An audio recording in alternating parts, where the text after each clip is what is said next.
Morning, everyone. I call to order the June 2025 meeting of the Audit and Compliance Committee of the University of Minnesota Board of Regents. Thank you for everyone joining us in the West Committee room. While today's meeting is not being live streamed, it is being recorded and will be posted to the Regents YouTube page shortly thereafter.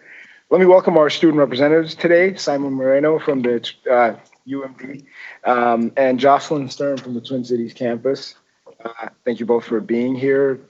A little bit in overtime as the semester has ended, but we appreciate the service. Before we proceed, I'd also like to note that Chair Farnsworth and Vice Chair Gully are joining us virtually, hence the down in the chair position. But given that Board Chair Mayron has asked me to serve, today, we will jump right into the agenda as we have a number of items. And we'll start with amendments to the Office of Internal Audit Charter. This is for action. We did review this previously and had extensive discussion. With that, I'll turn it over to Chief Auditor Belswick for comments. Thank you, Chair Kenyon and members of the committee. The only thing I would highlight is that we have made no changes to the charter since the meeting in May. So it appears as we discussed it at that point. Okay, thank you. Before we turn to discussion, is there a motion to recommend adoption of the proposed amendments to the Office of Internal Audit Charter? Move to adopt. Thank you, Report. Thank you, Regent Johnson. There's been a motion and a second. Are there any final questions from committee members regarding the proposed amendments? Seeing none in the room and seeing none on Zoom, there being no further discussion, we'll turn to a vote. All those in favor, please say aye. Aye. Aye. Thank you. All those opposed? All right, the motion is approved. With that, we will turn over to item number 2, Title IX compliance in the university's Division I athletic programs. This is for discussion. With that, we have Mark Coyle, our Director for Athletics on the Twin Cities campus, being joined by Forrest Carr, Director of Athletics on our Duluth campus, and Jenny Yellen, Senior Associate Director on the Twin Cities campus. Whenever you all are ready, you may proceed. Good morning, Chair Kenyon, and this is proof that Bulldogs and Gophers can get along outside of both schools up here, but we're excited. Let's see how it goes. Yeah, it's early, but we're excited to share with this group an update on Title IX compliance and the steps we do here at the University of Minnesota system with respect to Title IX and compliance with Title IX. I would remind you that this does not include NIL analysis or any of the things that came through the House settlement that was just approved this past week on Friday night. But again, we're excited to talk about Title IX or compliance at both institutions. So, Jenny, I'll turn it over to you. All right. Thank you, Mark, and good morning to everyone. Thanks for the opportunity to come this morning and talk about compliance on both the Twin Cities and Duluth campuses with Title IX. So we're going to go back to the beginning of what is Title IX. So it was a federal law enacted in 1972. I'm not going to read the entire law, but what it did was prohibit the discrimination on the basis of sex in educational programming that received federal funding. Okay, so initially the law was meant to impact opportunities for women, specifically opportunities for women with graduate school access. You'll notice that the words athletics and sports are not mentioned, but 50 years later, you can't say Title IX and not think of college athletics. So on the Twin Cities campus, we have several checks and balances in place to make sure we have a culture of compliance.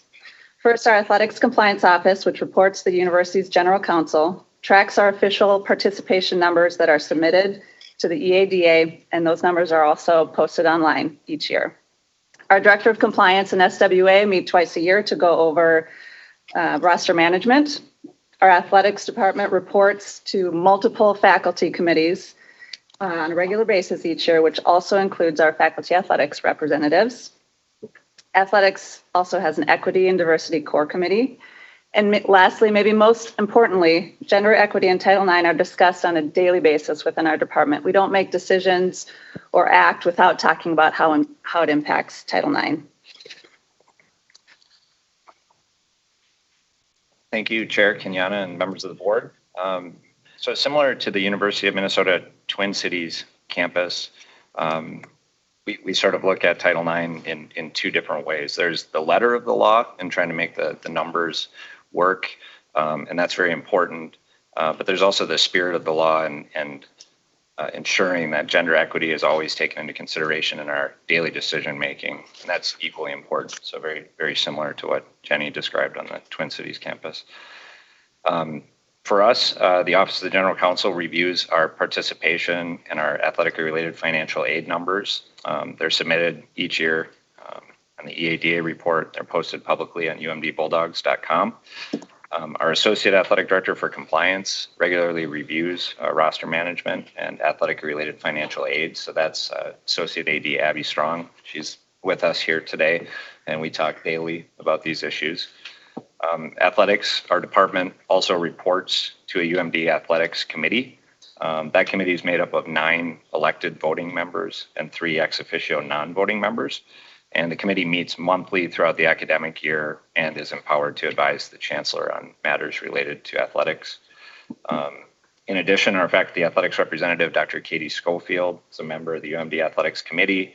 She chairs the Gender Equity Subcommittee, and she serves on the UMD Compliance Committee. Title IX coordinator Corey Christensen serves on the Gender Equity Subcommittee, and our registrar Tracy Bolin and our director of financial aid Donna Godin serve on the Compliance Committee. So very similar setup to the Twin Cities campus. So when we were looking at being compliant with Title IX, we are evaluated in 3 different areas: participation opportunities, scholarship aid, and other support and services, which is also widely known as the laundry list. And we'll get to this later in the presentation. So in the first area, participation, there's a 3-pronged test, any one of which an institution is required to meet. So option 1 here, which is utilized by both the Twin Cities and Duluth campuses, says that female sports participation must be proportional to female enrollment at the institution. This is also referred to as substantial proportionality. Option 2 would be the institution must show a recent history of expanding sport offerings for women. Back in the 90s and early 2000s on the Twin Cities campus, we could have said we were abiding by this option. We were adding women's hockey and rowing and women's soccer, but 25 years later, we wouldn't be able to say that was recent. So option 3 is the interests and abilities of female athletes must be fully and effectively accommodated as documented by regular administered surveys.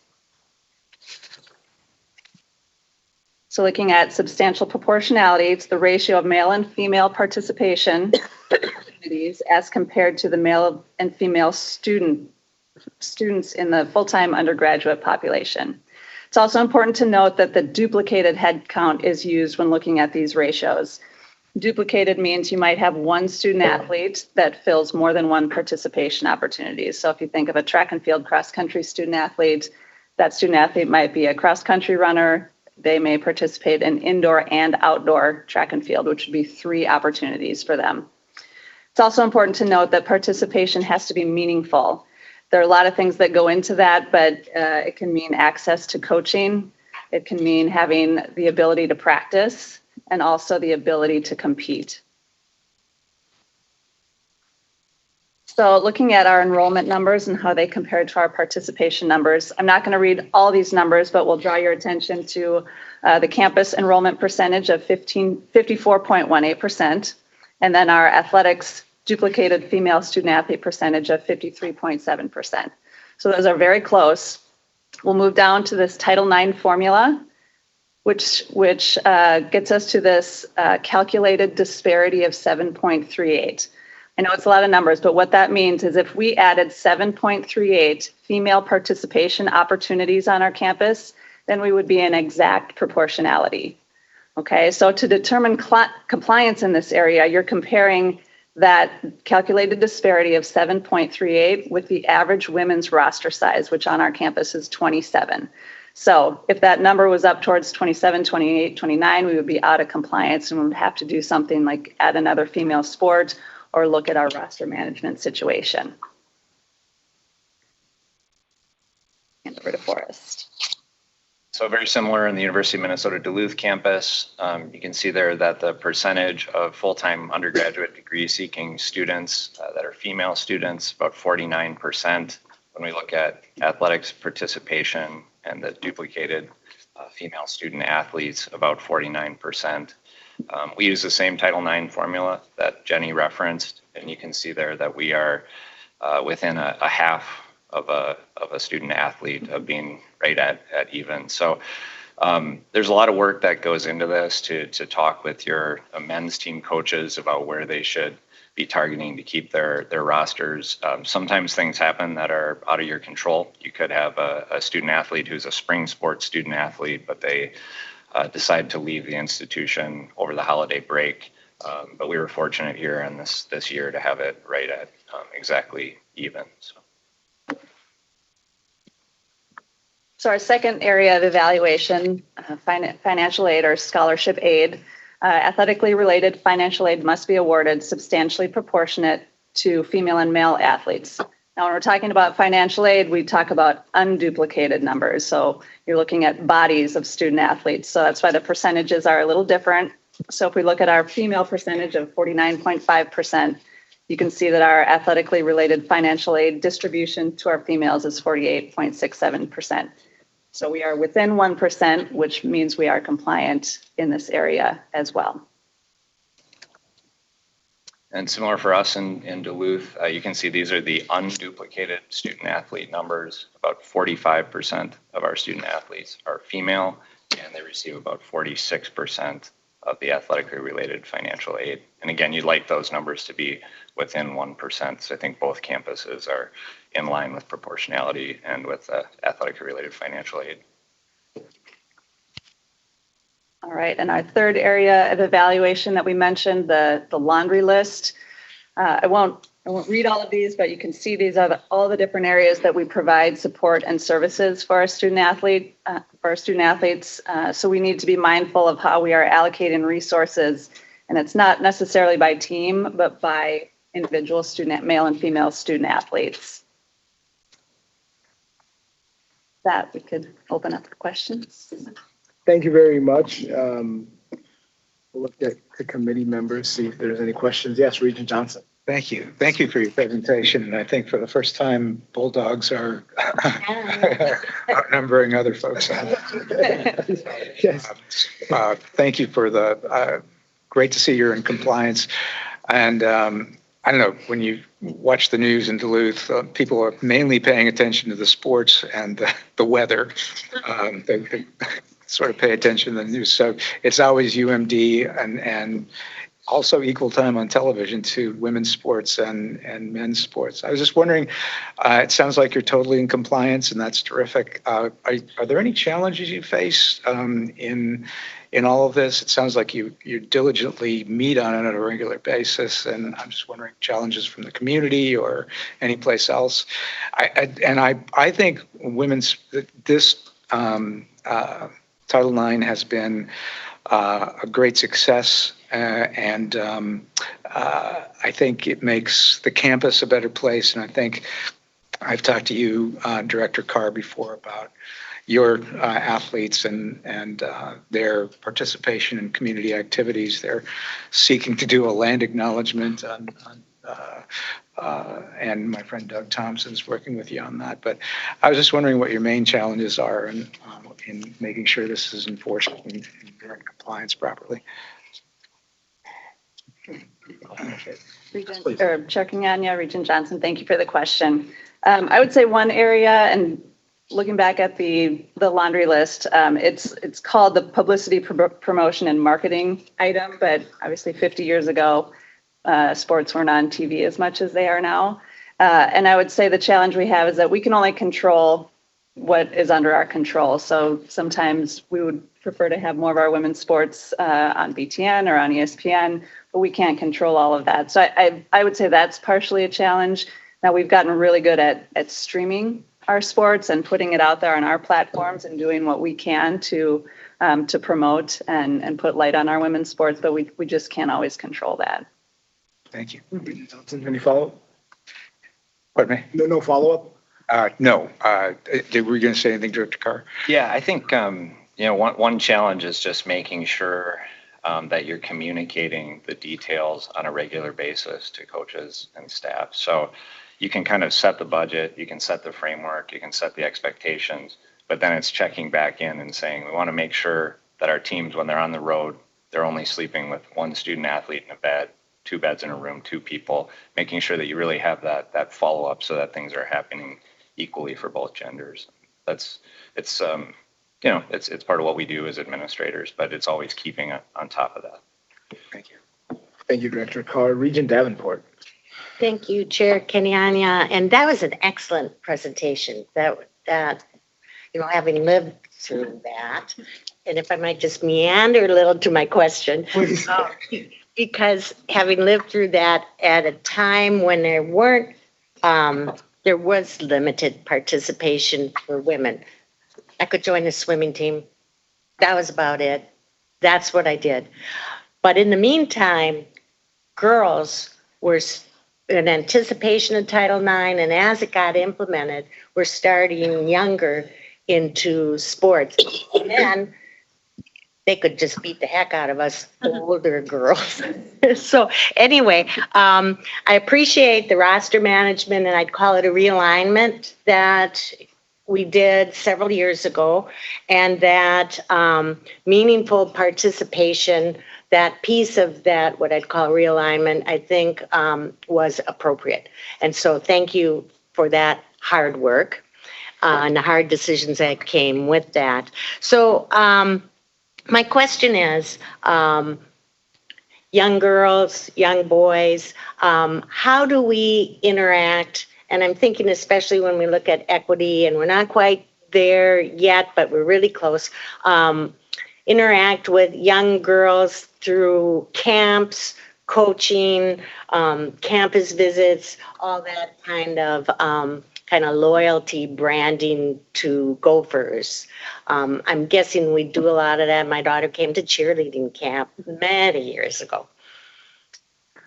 Yeah, Chair Kenyon and Regent Davenport, thank you for the question. So it's ironically this morning when I got to work, I get on the elevator with our new men's basketball coach, Coach Medved, and he's stressed out to get his 2 daughters, Allie and Taylor, here by Monday morning for Dawn Plitzwhite's women's basketball camp. So all of our coaches, softball, swimming and diving, gymnastics for our female sports and our male sports have a lot of summer camp activities where they promote opportunities for the younger boys and girls who can come to campus and be a part of those camps. So that's something we do on a regular basis with all of our sports programs for both females and males. May I follow up this? Yeah, I think Director Carr wanted to add. Sure, Chair Kenyon and Regent Davenport, thank you for the question. Another thing that helps in this space is actually outside of our institution. So our conferences that we participate in are always setting a framework that's for gender equity compliance as well. So in the NSIC, which is our multi-sport conference, when our basketball teams go on the road, one gender plays first game, other gender plays the second game, and then we switch after the year. So what that allows is for young people, kids, at different times of the year, they might see the men play first, they might see the women play first, but they're able to actually go and watch, depending on work schedules and when you can get to the game. So there's a lot of things built in that are in our control, and then there's other things that we work with our conferences on to help expose young people to the teams. Regent Davenport. And they do public service when they're at tournaments in the community that they're. So coaches' job expectations include multiple things beyond coaching for game day. And I just want to make that point as we look at the board. Always looks at coaches' contracts and that. And I just want to emphasize, I guess, more to ourselves that there's a lot it's a 24/7 coaching job, really. So when we look at all the factors that go into contracts, to recognize it's not a 9-to-5 job, it's 24/7, it's travel, it's away from family, it's so many things. Anyone? Yes, Director Chair Coyle. Kenyon and Vice Chair Davenport, one thing, we talk all the time to our coaches, and if they were here, they would start nodding. When we talk to our coaches, we talk about the importance of compliance. That's the very first thing we talk about, and obviously compliance with Title IX, NCAA compliance, compliance with our university policies and procedures, Big Ten, et cetera. We talk about the student-athlete experience. We talk about grades and academics. Our goal is to graduate our kids, as you know, on the Twin Cities campus. Highest GPAs, graduation rate is off the charts at like 95, 96%, those type of things. And then the last thing we talk about is winning. And Forrest, he wants to win just as bad as we want to win. But to your point, you're exactly right. There's so many other parts of a coach's job. And Jenny touched on this and Forrest touched on this. I mean, Title IX and compliance with that is a part of every conversation we have with every decision, because that's just something that you've heard me say, doing it right in Minnesota matters. And this is something that I think we do really, really well on both campuses. You do it well. Thank you for all you do. Yes, thank you. I will take a stab at meandering. I don't know if I can do it as well as Regent Davenport. Director Carr mentioned there's the letter of the law, but then also the spirit, right? And we obviously subscribe to both. The law itself is not changing, but the regulatory bodies you interact with are. And I imagine as that turnover happens and administrations change, maybe you get some different guidance or some different enforcement levels. Perhaps as that happens, how do we still stay true to the spirit that we've subscribed to, regardless, how that bar goes up and down with different administrations? Chair Kenyon, Director Carr, yeah. thank you for the question. I think one thing that's interesting about Title IX is that the part that's not related to athletics, that has changed a lot in recent years with different administrations. The part that's related to athletics, when we talk about proportionality, when we talk about our daily decision-making, the spirit of the law, that really hasn't changed for us. So that's been good. It's been steady. We know what the law is, and we're able to meet it. Director Coyle? Yeah, no, I agree. Okay, all right. Any other discussion points? No, great job. Thank you. Okay, yeah. Thank you very much for the discussion and for the work. The one thing I do miss, Director Coyle, from the last time we were talking a lot about proportionality is I got to talk to the AD more. He used to call me late at night, and you don't do that anymore. So, thank you all for being here. Appreciate it, and for all you do to support our student athletes. Thank you. Thank you. All right. Moving on to item 3, internal audit update. This is for discussion. I'll turn it over to the Chief Auditor. Thank you, Chair Kenyon, and members of the committee. As a reminder, this is the update on the work that we've completed in the last 4 months. After this item, we'll be discussing the annual audit plan, which is a summary of all the work that we have done in FY25. The follow-up results on outstanding essential items are detailed on page 35 and page 36 of your docket. The implementation rate of essential recommendations was 31%. This is higher than our February results, but is still slightly below the historical goal rate of 40%. However, of the 68 unresolved items, 47 are still within the first year of follow-up, and 21 are from new audits receiving first-time follow-up. 34% of the outstanding items are past due, which is the same as it was in February. Overall, I'm not concerned with these results being slightly below that historical goal rate, especially given the number of items open that are new and the open past due items being clustered primarily in 2 audits, UMD Athletics and HIPAA governance. For UMD Athletics, a number of these items require them to work with an IT unit or IT units to resolve, as well as, in some cases, even outside vendors. They continue to make progress on it.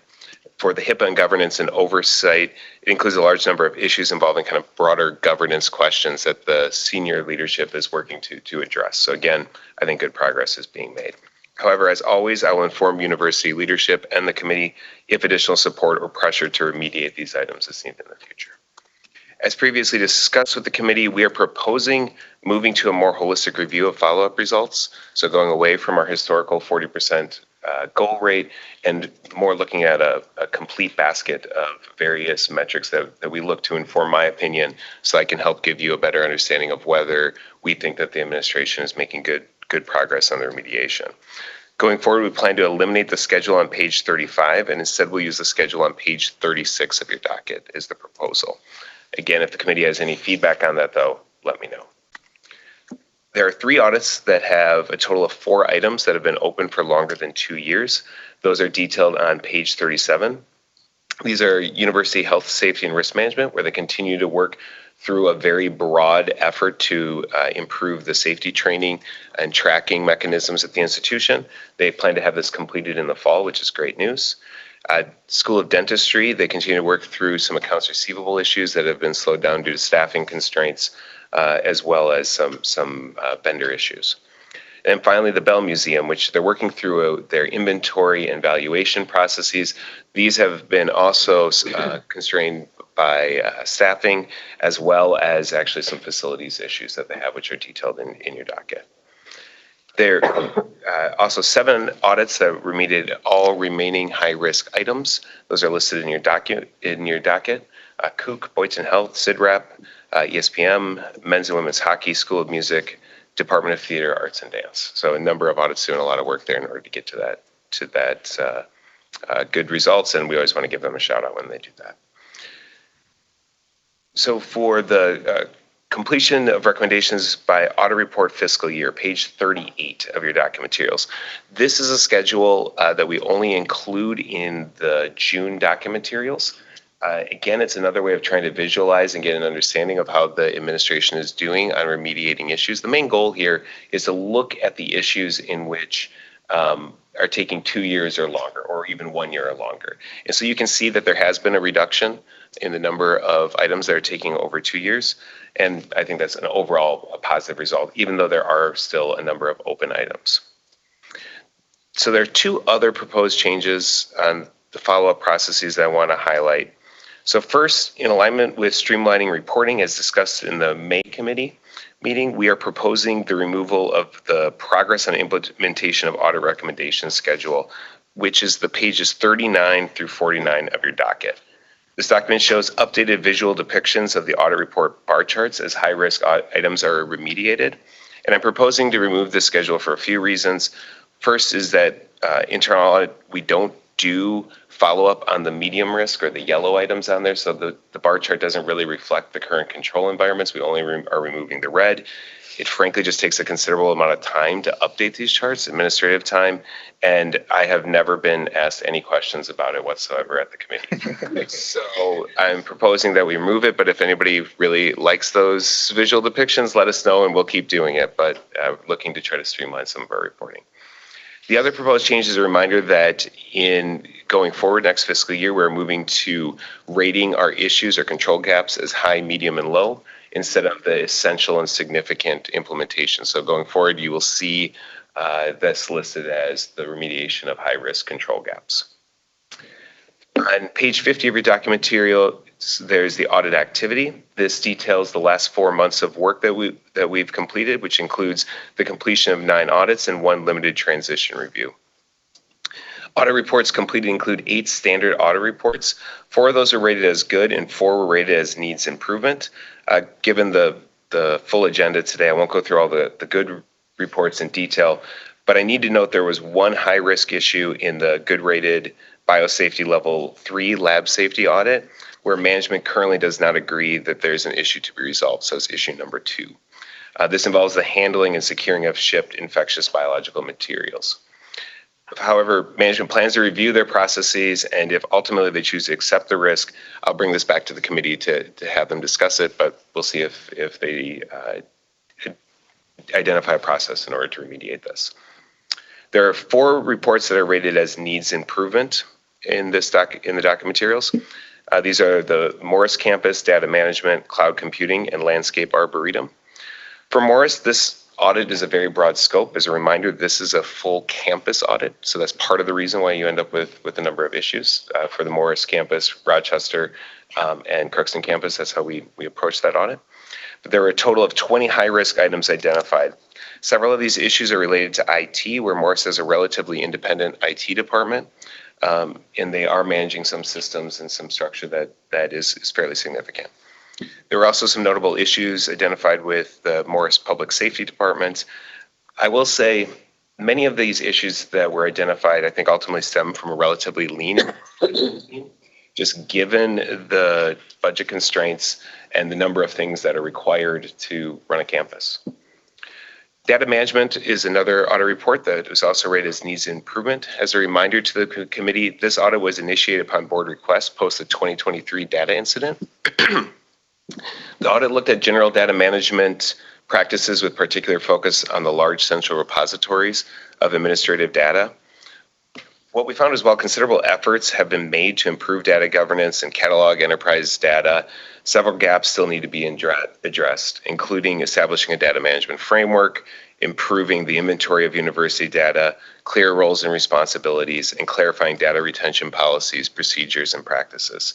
These risks are exacerbated by the fact that there are a number of tertiary systems that pull out of those central repositories that are managed by various units around campus that make it hard in order to address it. So the administration has established a multi-year plan to address the issues. I think that's reasonable given the nature of these findings, but just need to be aware that some of these items will be open for a couple of years. Cloud computing also received a needs improvement rating. While some important processes have been established, the audit found multiple units are providing cloud services, and there's a need for additional governance and oversight to ensure proper security and configuration. Remediation of these issues is particularly important as the use of cloud services is only expected to increase in the future, and frankly, using cloud infrastructure is partly how I expect the administration to address some of those data management issues. So again, thinking about the future problems now instead of getting to a position where we have put a lot of data into those environments and then we have to try to figure out how we're going to address it later on. Finally, the landscape arboretum was also rated as needs improvement. While they're working through recent leadership changes and continue to be a value service to their members, visitors, and donors, their IT and some other administrative functions operate relatively independently, and we found several key finance operations and IT risks that need to be addressed. And then finally, on page 62 of your document materials is the schedule that shows all audit reports where management action plans reference peak. So again, we're providing that in alignment with requests from the committee. And with that, that concludes my prepared remarks, and I stand for any questions you may have. Thank you, Chief Auditor Bell. Any comments from the committee, question from committee members? Regent Johnson. You were commenting, you had to go through a whole bunch of stuff very quickly there. The Bell Museum, what exactly, there were some issues there? Yeah, so that is detailed in the document material, but they actually had some water issues. And so then they had to work on some facilities issues that slowed down their ability to complete their inventory. So their response is on page, see if I can just find it here quickly.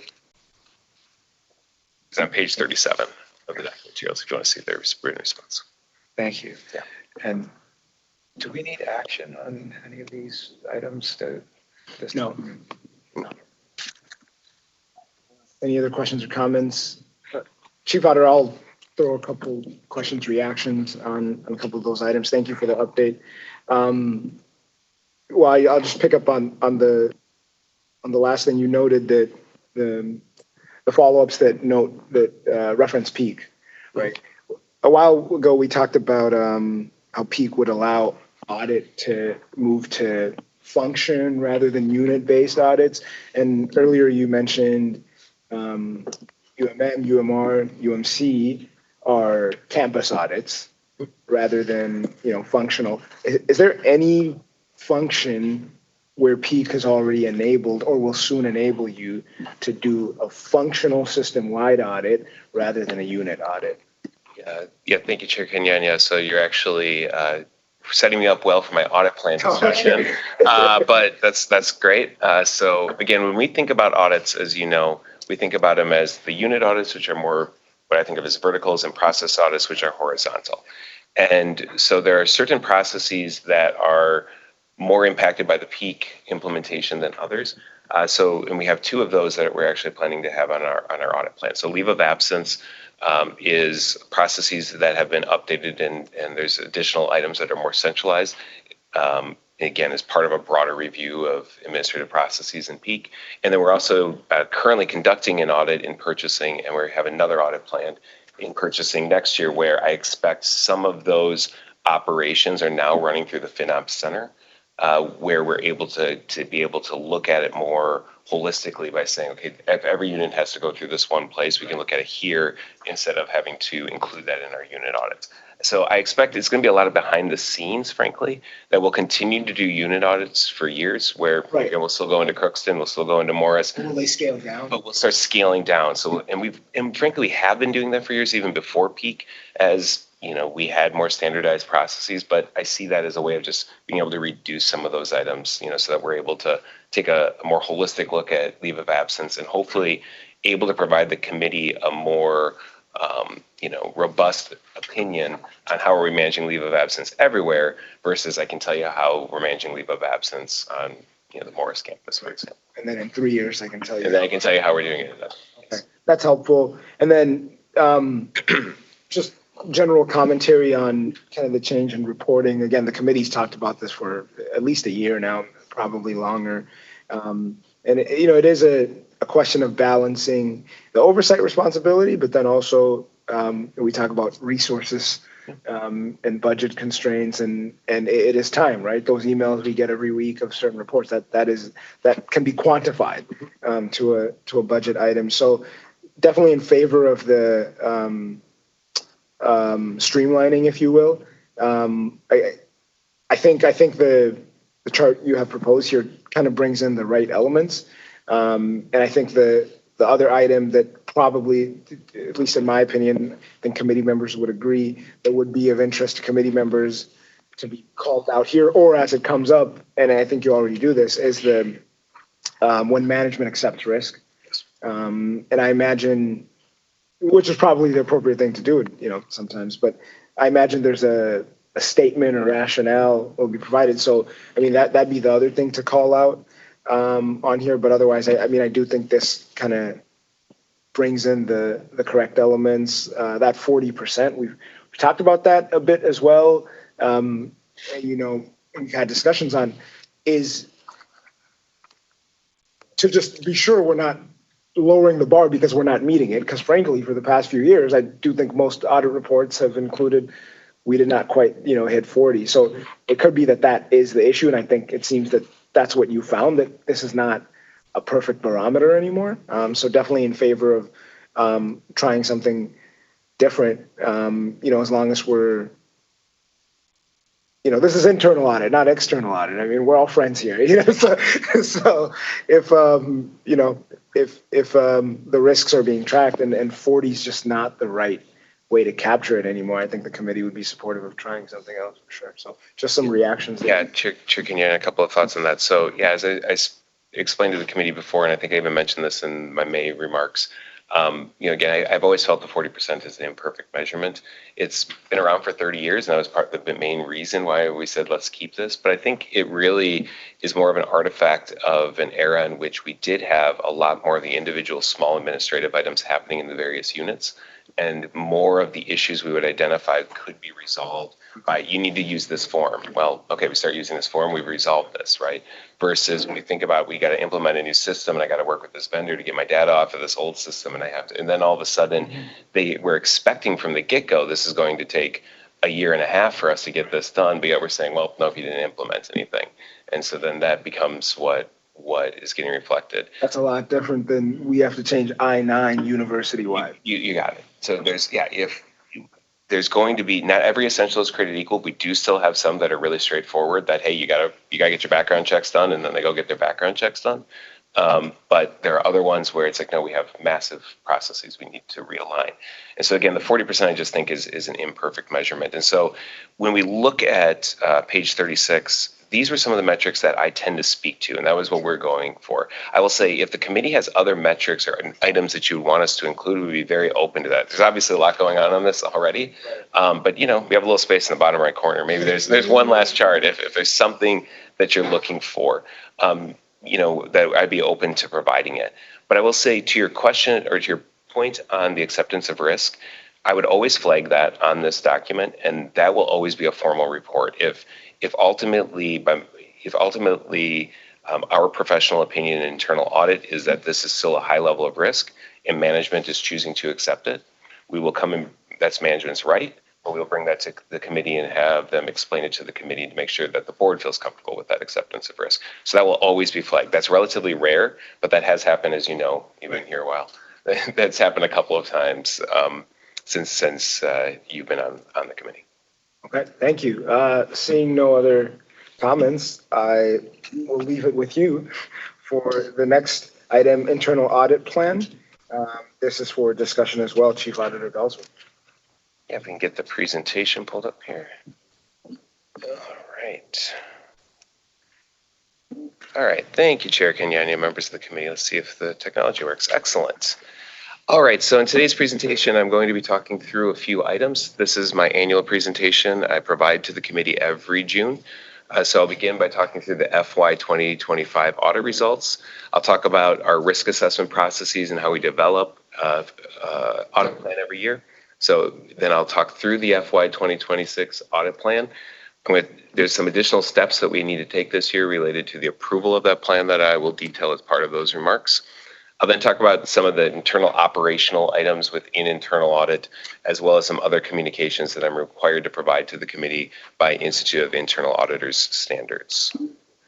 So first, for the 2025 audit results, we had 23 audits that were completed. 78% of these, or 18, had satisfactory results, with one that still needs to be issued at the end of the fiscal year. So we have 17 of those are currently in your hands, and one you're going to be getting in the next couple of weeks. 22 or 5 of these were rated as needs improvement, which is a slight increase in the number that are needs improvement compared to FY 2024. I think the reason behind that, there's a few different items going on here. One is, frankly, there's just an increase in controls and compliance requirements, and there are strains in the administration related to staffing and turnover. So I think that's part of it. Part of it is also, though we also issued 23 audits last year, more of those were transition reviews, very targeted reviews. So we had 10 of those last year. This year, we only had 4 of those, if I have my counts straight. And so we just had more audit reports that I just have more likely to hit higher risk items where we might find issues.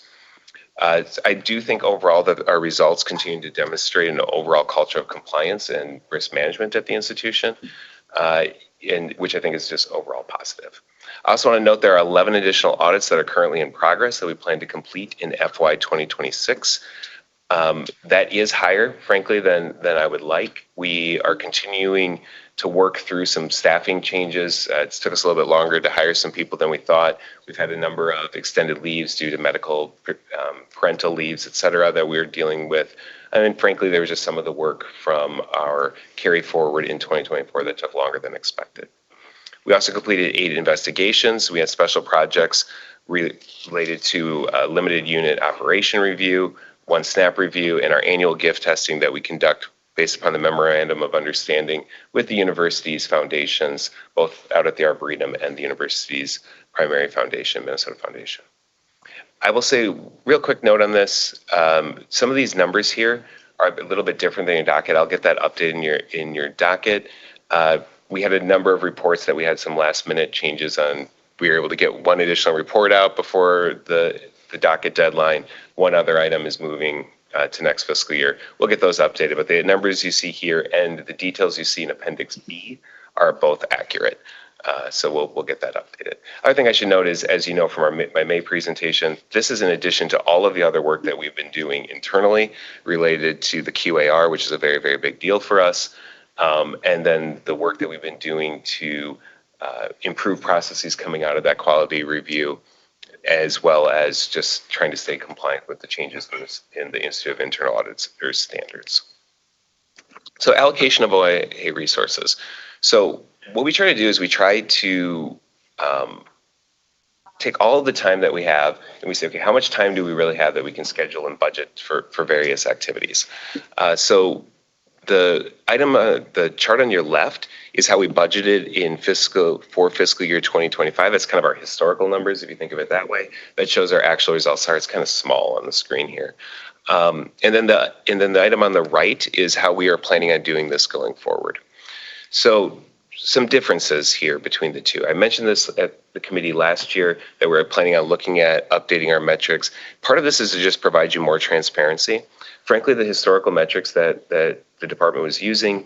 We didn't include overhead in that. So there's certain things that we have very little say on, vacation, sick time, et cetera. We were backing those numbers out and then saying, well, these are our percentages once that's backed out. Well, you can see on the right going forward, we will include overhead as a percentage item. There was also just some mixing of things in that administration bar that I don't know if makes as much sense. So for example, the work that we would do on improving internal processes, managing our technology, et cetera, we're now moving that into internal operations. But we also had training mixed into administration, which that's really about us improving the quality of our services. So we've reorganized this a little bit, open to feedback on this, but going forward, I plan to just use the metrics on the right, but we wanted to show it side by side for transparency, so you knew that we're reporting it based on how we had budgeted it. So there's a little bit more time again spent if you look at the left one on administration as expected, but again, a lot of that is due to the updates we were making to processes, training, et cetera.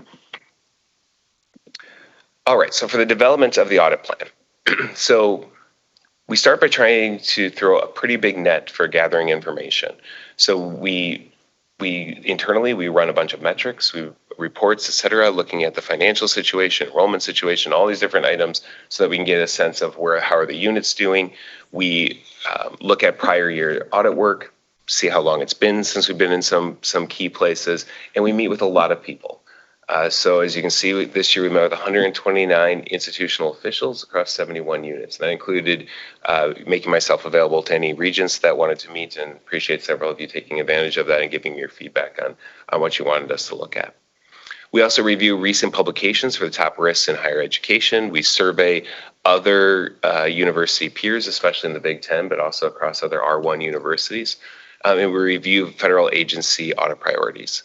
Those risks are detailed in your document materials that we came up with. A lot of them are probably items that you would expect. I don't think there's a whole lot of change compared to previous years, except maybe as it relates to volatility within the government.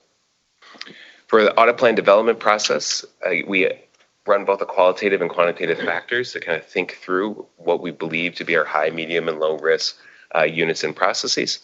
And then we develop that audit plan based on that risk analysis, as well as making sure that we're tying out to institutional risk, the university's view on overall institutional risk, as well as making sure that we're getting good audit coverage across the various core components of the institution. We then consult it quite broadly. Once we have that audit plan developed, talking to key administration officials, Provost Croson's nodding as we talk to her as well.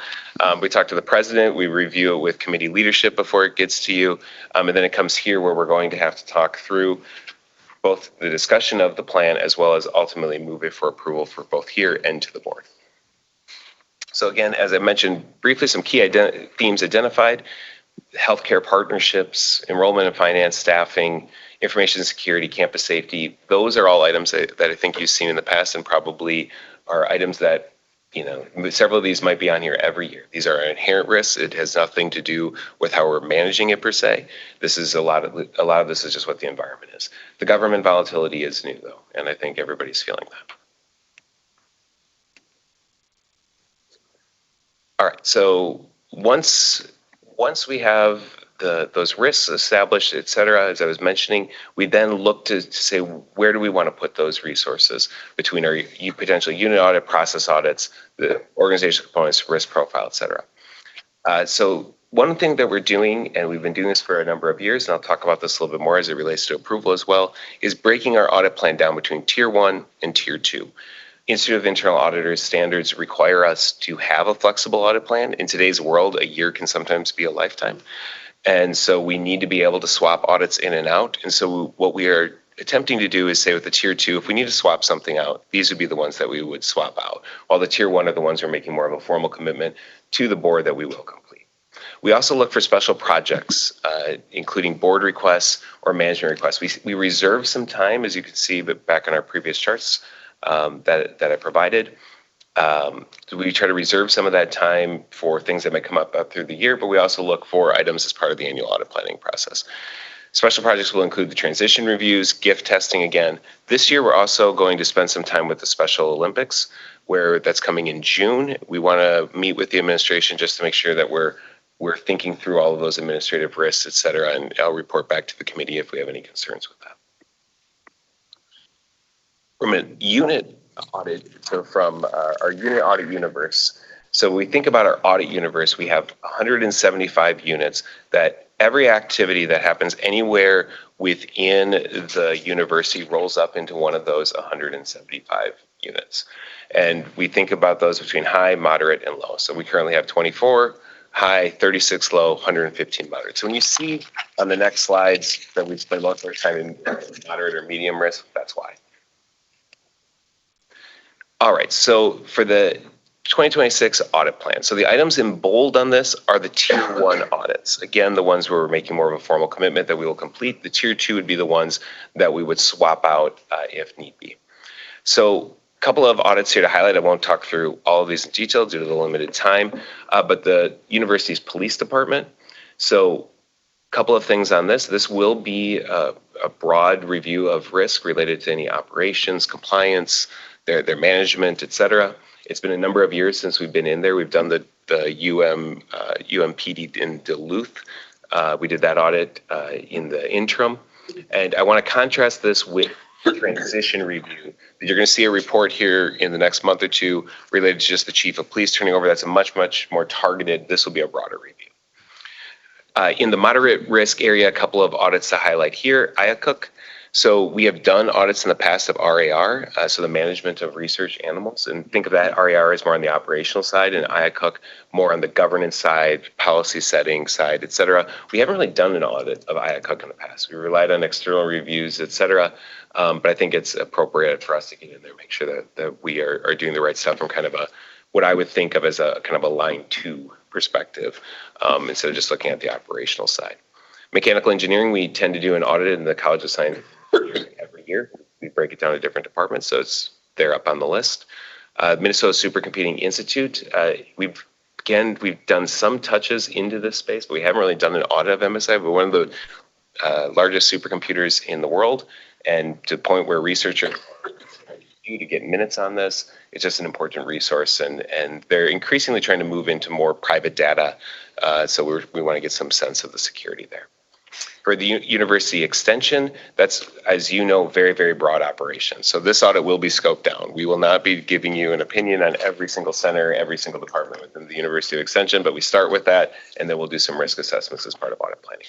And then, as previously mentioned, the University of Minnesota Crookston, we do that as a full campus audit. We did Morris this year. We'll do Crookston this next year.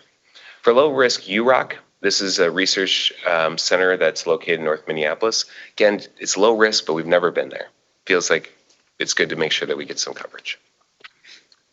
All right, so for the process audits, a few high risk items here to highlight. So we're looking at some select processes within purchasing. And so again, as I mentioned before, we're thinking about the purchasing audits.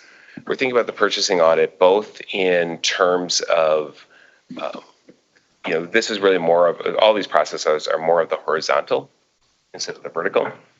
The purchasing, we've broken it into 3 different phases just because it's so big. So again, we'll look at some select processes. And again, I think this will be a place where we can get a little bit of a hit on peak to just say what has gone through these central processes. We'll look at Twin Cities admissions.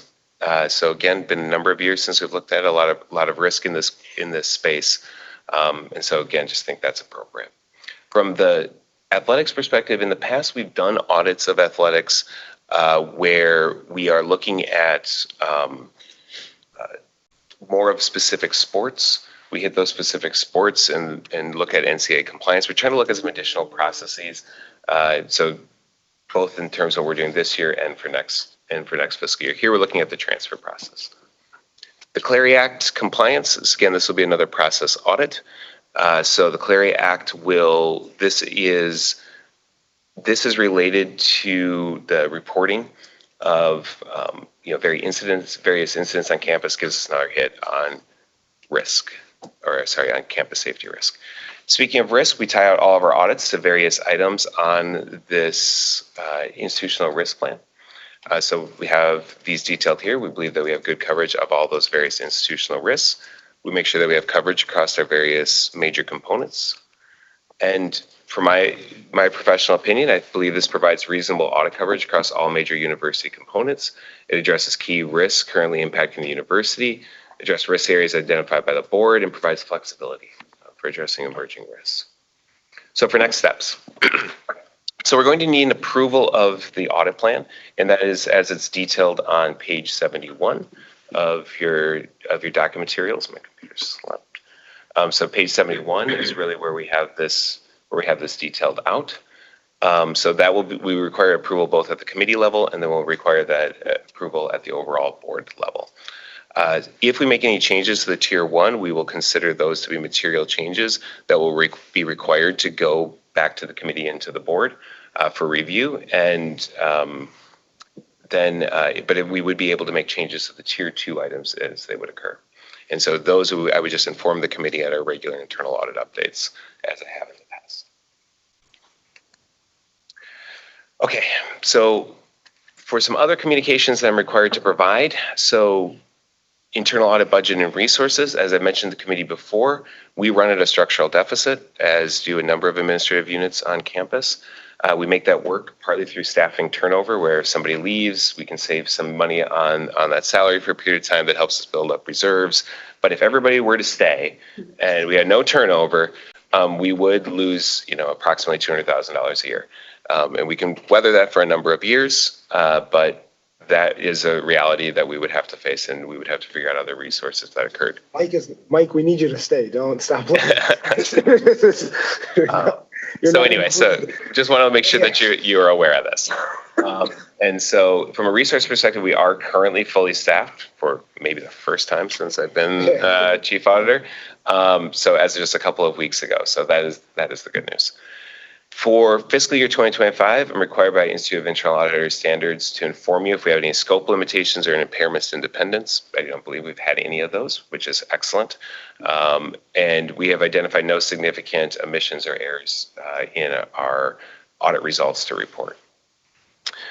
For reporting of non-audit duties impairing OIA independence, this is also a new item that I need to proactively tell you by Institute of Internal Auditor standard.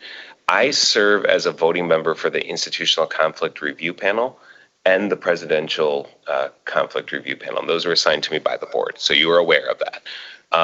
What that means, though, is I'd be precluded from being able to do any audit of those decision-making processes. I could still do audit work related to the compliance with plans as they were established, but if for some reason the audit committee wanted to know, well, was this decision making fair or whatever that might be, that would have to be contracted out to an outside audit firm based upon my role of being there, which I think is fine and appropriate, but you need to be aware of it.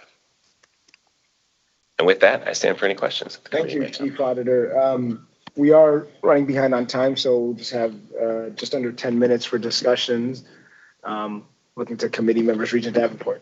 Are we looking for a motion to? Yes. I think that's a very appropriate plan for the next fiscal year, and I move to approve it. Thank you. We have a motion. Is there a second? Second. Thank you, Regent Johnson. With the motion and a second, we'll turn to or continue discussion. Thanks for catching that, Regent Davenport. I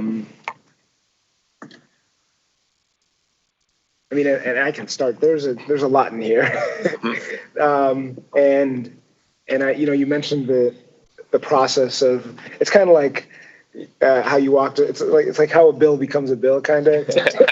It's the audit plan version and whatnot. And a couple of things you talked about there are the input from the university's risk management profile, which is something committees talk about a lot, and I think in the future we'll talk about how the committee has more input there. But they also talked about your conversation with Regents, and I found that helpful, and I imagine others have as well. I don't know how helpful you found our input, but I mean, I will say that the thing with audit is it's a, I don't know if this is an accurate description, but a lagging function, if you will. So if you ask me what's top of my mind, it's stuff that will then be audited in a year or two because we're going through it now, So I think that's kind of how your first thought as we're going through something is this should be audited. Well, it has to happen first. And then I think our job is to kind of remember that and say, boy, there was a lot of attention in this thing. Let's make sure that gets on the audit plan in a year or two. Just kind of see, at least in the snap audits or whatever, the off-cycle ones and whatnot. But this is holistic. I think things are captured in the right buckets. You can also see some of the challenges you have because we talked about unit versus process. But those are not perfectly mutually exclusive because of the transition we talked about and whatnot. So just kind of the ability to flex and work with that, especially with the, the staffing challenges as well, which sounds like we're doing pretty good with right now. But yeah, I don't. Yeah. I can respond to that. Thank you, Chair Kenyanya.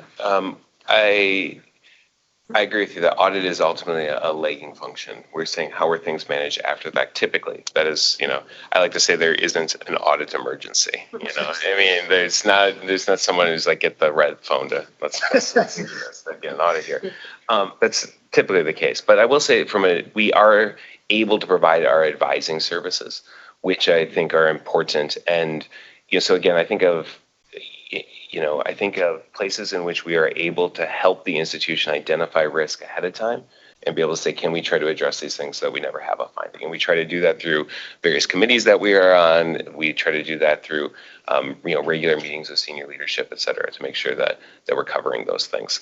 I would say the other pieces where we're able to maybe kind of get a little bit more on the front end of it is we think of, for example, the Special Olympics, where we can take a look at is the administration doing the right things as it's happening, just because I'm thinking about those risks, so that we can then provide an opinion. I don't expect that to be an audit report. If there were big issues, then all of a sudden that might become an audit report of, hey, we're completely not prepared. I don't expect that. But we want to make sure that that we are able to do something. We are able to help the administration think through the risk while they're working through the process and not just wait for something to blow up on something that would be big like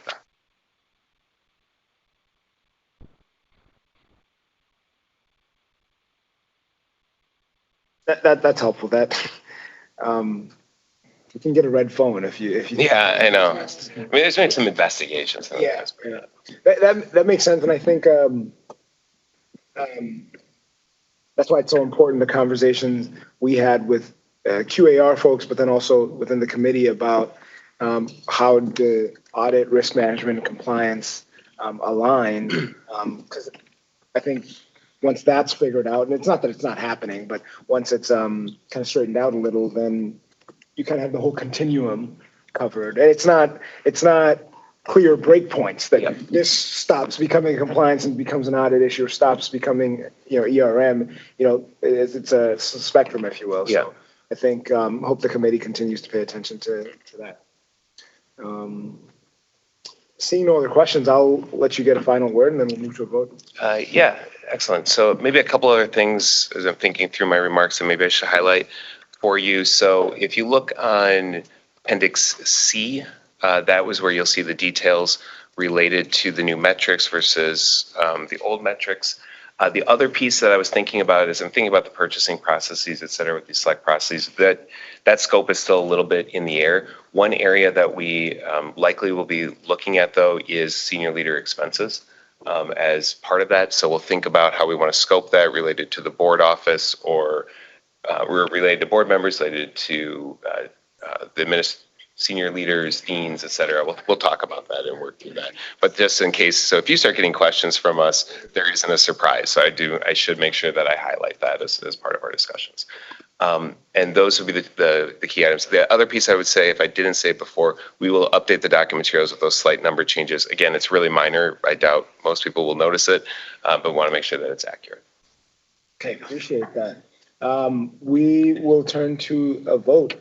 This is review and action. As noted, I think I misspoke earlier. I said discussion. This is review and action. We already have a motion and a second. All those in favor in approving the audit plan, please say aye. Aye. Aye. Thank you. All those opposed? All right, the audit plan is approved. Thank you. And our last item is information items. Chief Auditor Belcher. Yes, thank you, Chair Kenyanya. There's one information item today. It's on page 98 of your document materials. It's the annual report on institutional risk and financial reports. This report is required by board policy, and it includes updates on the enterprise risk management assessments. Again, those were discussed with the committee back in September, the ones that they were planning on doing, so it gives you an update on those. It discusses the use of insurance towards managing risk, provides updates on active projects within the Office of Risk Management and Insurance, and provides an overview of financial controls that currently exist, with specific focus on the compliance updates, including on Graham-Leach-Bliley Act. That concludes my remarks, and I or members of the administration who prepared this report who are in attendance today stand for any questions you may have. You are sitting, Chief Auditor. Yes, fair. I always think about it. I'm like, why do we say that? Any questions from committee members? Okay, seeing none, we will sit adjourned, and I'll ask committee members to be in the room by 9:15 for the next committee. Thank you.